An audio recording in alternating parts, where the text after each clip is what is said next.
பானா கத்தாரிக்கு first choice அந்த அதர்வாயில் அதர்வா தான். அதர்வா தான். ஓகே. ஹீரோயின் சமந்தா தான்.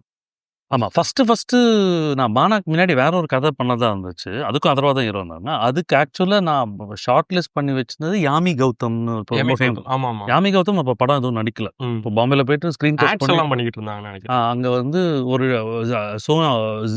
ஸ்டார்ல ஒரு சீரியல் பண்ணியிருந்தாங்க. ரொம்ப ஃபேமஸான ஒரு சீரியல்.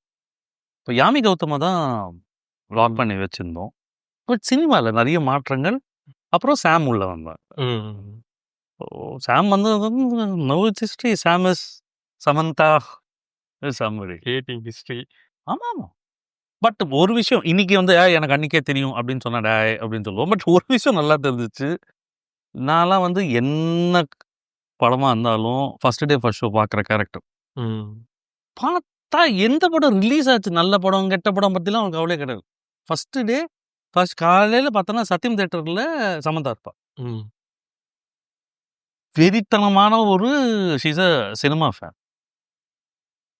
இன்னைக்கு எவ்வளோ பெரிய ஆர்டிஸ்டாக அவங்க இருக்காங்கன்னா that is the reason right. இனி வீட்லயே பானிபூரி செய்யலாம் எல்லாரும். ஆச்சி பானிபூரி கிட்